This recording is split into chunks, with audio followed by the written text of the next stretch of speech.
Hey guys, so we have a play here from the Giants and the Vikings week 5. They got a trips bunch look, they motion over, and they're running stretch where they got the motion going to. And Dalvin Cook gets about 19 yards on the play. And I wanted to take a look at the technique of the offensive lineman here. So bear with me a second while I try to get this going. Okay, so we got the motion coming. We've got a shade here, a 3. We've got our 2 ends.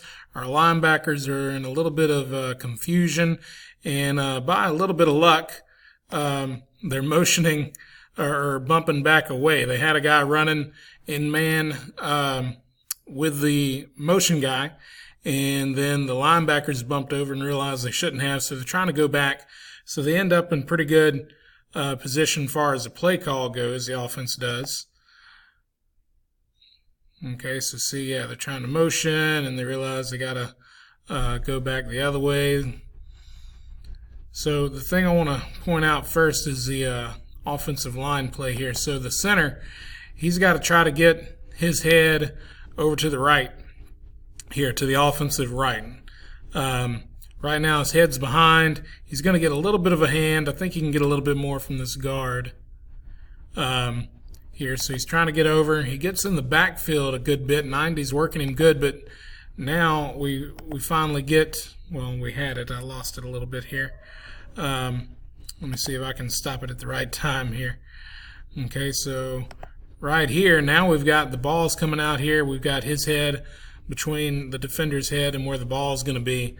And that's a coaching point that I like. It's always going to be man, me, ball.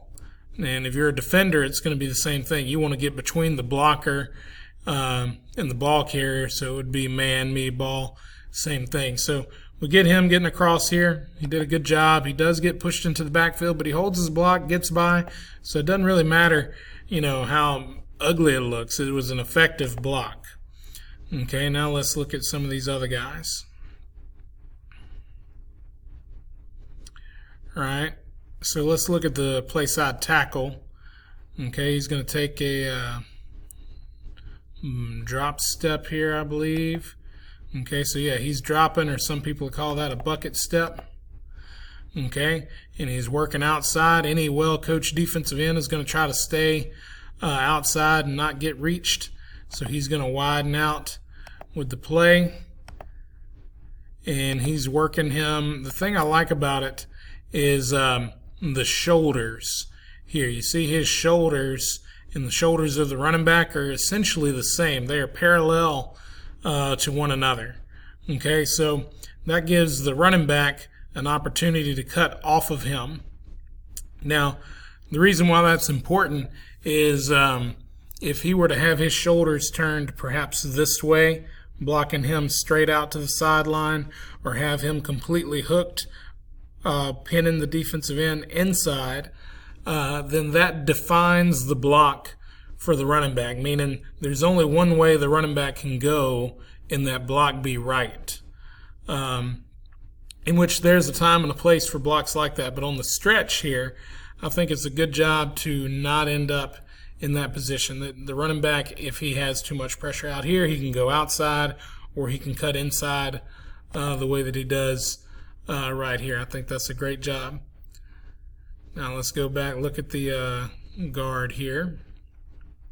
Okay, our guard gives a hand on 90 right here. So again, could have been more. He doesn't really end up doing much, but the thing that's good, if you look pre-snap, okay, so pre-snap here, this guard is going to need to give a hand and work up to 21 by the numbers, because running this stretch scheme here, these 3 have to block those 3. And then the motion comes, they move all around and everything. The guard has his eyes up. He sees all this happening.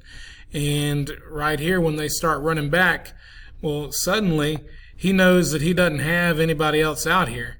They've got 1, 2, 3 that he needs to end up taken care of. So that's why he really could give more of a hand here on 90 and work up to the linebacker number 45. And he does a good job of getting up there. He gets on him, and again, he's relatively square. His shoulders are basically like you could almost draw a line straight through the right shoulder of this tackle, coming all the way through the left shoulder of this guard, and it would be parallel with his. So the running back has, he can cut here, he can cut here. He's got options, and I really like that. All right, let's go back and look at some of the backside blocks that we have. So the backside guard, they should be comboing up, trying to cut off 55 here.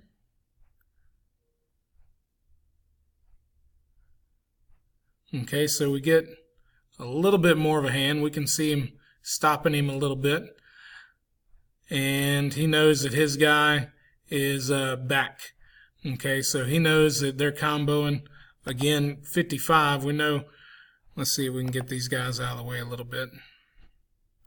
Okay, so he knows on the snap that these two are comboing to 45, so they've got a combo to 55. So he takes a good angle in case he's to pursue quickly, and then he's like, okay, he's back here where I'm going to stop.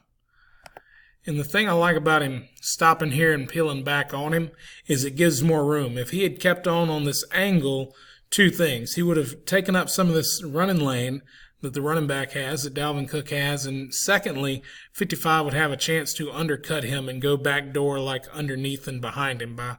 By stopping and turning back, he makes sure that he gets a good block and he leaves running lanes up here. So that's a good job. Now let's look at the tackle. So he gets a little bit of a hand by the guard here. He's stepping really flat and he's keeping his shoulders square so he can try to get in front of him. He can't quite get in front of him, and he makes the decision to go for the cut.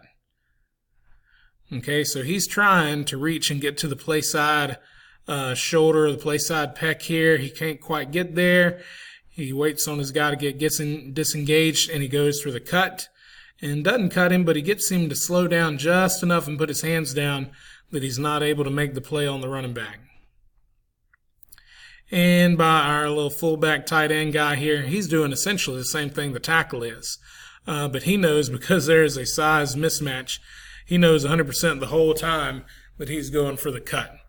So that's a little bit on your technique Tuesday, looking at some offensive line play. Good play by the Vikings, and the Giants helped them out a little bit by being misaligned. Anyway, I hope you like this. I hope you like and subscribe. Go check out our Facebook page, our Twitter account, and our website, theassistantcoach.net. See you guys next time.